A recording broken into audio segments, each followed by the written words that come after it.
Alright, we're doing more chess today. Not much else to say. Really just burning some time between classes, just doing a recording, you know what I mean?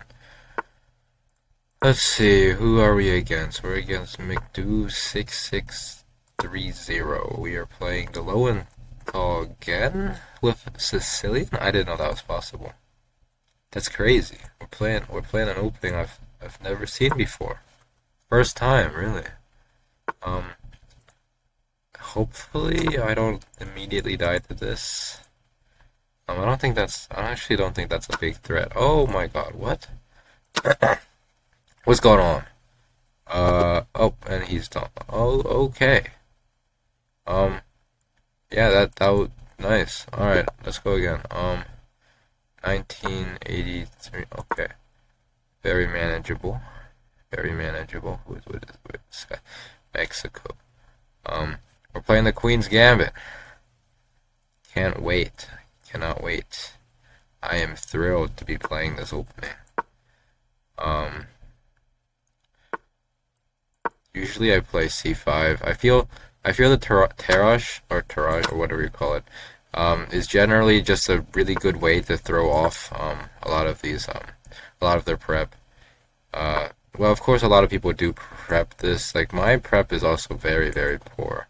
Like I actually don't even know what I'm supposed to do here, but yeah, you get the idea. Like you wanna like I'm generally like sure that like if you really hate an opening or you don't want to play like the main line because you know you're really bad at it, a general strategy is just to find like some obscure offline or some lesser played like variation, and then just like learning all of it, like pretty much, and then you're gonna be incredibly well versed with this one opening that nobody.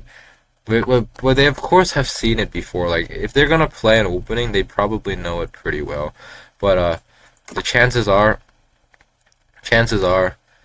they're not gonna know it as well as you, right? So worst case scenario, they know a bit of what's going on, and then that's about it, you know. So that's like my general tip for these kind of situations. Like if you really don't like an opening or you don't know what to play against an opening or something along those lines, like just pick something. Just pick a variation that like you don't see people playing very often against that line, and then just like go and like ham with like prep. Just for that one line. Because if you can do that, the chances are that the guy actually playing the line doesn't really know. He sort of how people prepare for openings, right? They open the engine, they may open the opening book too, and they're just like playing moves, and they're like, oh, once I get to this line, if my opponent plays this move, I'm going to be up point 0.3. And then they stop. They're like, okay, during the game, I'm just going to trust the fact that I will be able to find the best line, blah, blah, blah, blah, blah, blah. Right? That doesn't happen most of the time, because a lot of the times when you run it through the engine, like the engine is like big brain, right? The engine sees everything. The engine is like a god, honestly. Like the engine might be like, oh, you're up point 0.3 or something. You're up point 0.2. Like there's like a difference between like a safe point 0.2 and like it's point 0.2 if and only if you play this one really sharp 30 move line. Oh, he dropped his rook. You know, like there's like a difference. Like you need to be able to like fully understand the opening, and a lot of people don't put that effort to like really get what's going on. So they sort of just play like 5 moves in or 6 moves in, whatever amount of moves in, and then they're like, oh, the engine says this line is up point 0.3, so I don't need to look at this one because if my opponent plays this against me, I'll just be up point 0.3, and that'll be about it, you know. So it is very. That's a very common way people prepare for openings. So they just look at the engine and see like, oh, this line, if he plays this move, I'll be up point 0.3. I don't need to look at the rest. I'll just trust that during the game I will find it. And that doesn't really work when you test it out most of the time, because once they actually get to that line, they'll be like, oh, the engine says I'm better, but I really don't feel like I'm better. You know? Like, has that ever happened to you? Like, um, and it's really hard to spot like engine moves during the game. So like you technically in theory might remember that you're, oh, I'm plus 3 here, or something along those lines. But like really, you have no clue what's going on, and that's like a big pitfall that a lot of opening like prep goes into. Like you find like a line and you're too lazy to look that deep, so you sort of truncate it and be like, okay, estimate this value of this line. Oh, it's about 0.3. Okay, I don't need to look at it because when I play the game, it'll just come to me. It'll come to me in a dream or something, you know. And that's why picking like an offline that's not really stupid. Like you're not playing like a6 against whatever opening, but you're also just like playing like a slight offline is really effective, I feel, especially against people who don't really understand their openings, because it really tests them on like the like the sidelines and how deep they went into their prep. Um, and a lot of people fail the test, so um, it's a good idea. Um, Personally, I feel that it's generally a good idea to pick like a lesser known opening. Like, of course, you could play meta, and of course, you could like do really well because, of course, it's meta for a reason. I generally use the term meta just to describe like what's popular. Um, I don't know like the general slang because I'm not really that like connected with the chess like community. I sort of just do my own thing.